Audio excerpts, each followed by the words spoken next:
অবশেষে তনুমা পৌঁছে গেল তার শ্বশুরবাড়িতে। আমাদের মানে তনুমায়ের বাড়ি থেকে তার শ্বশুরবাড়ি মোটামুটি আধ ঘন্টা দূরে হবে। তো আমি আর পুতু তার সঙ্গে এসেছিলাম। তবে আমি তনুমাকে আগে থেকে বলে রেখেছিলাম যে তুমি যখন বিদায় বেলায় কিন্তু একটুও কান্না করবে না, কারণ বিদায় বেলায় যত তুমি কাঁদবে তোমাকে কিন্তু সারা জীবন ততটাই কাঁদতে হবে। অতএব তুমি একদম কাঁদবে না, হাসি মুখে কিন্তু তুমি বিদায়ের সময় থাকবে।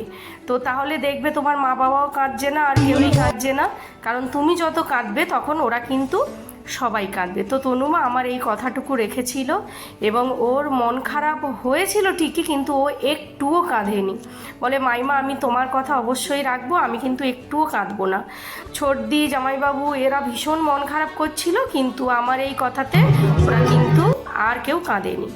যাই হোক, আমরা অবশেষে পৌঁছে গেলাম। তনু মায়ের শাশুড়ি মায়ের আশীর্বাদ হয়ে গেল। আর এইখানটায় জানেন, এখানটায় প্রচণ্ড ঠেলা ঠেলি ঝগড়াঝগড়ি, কেউ ওকে ঘরে ঢুকতে দেবে না।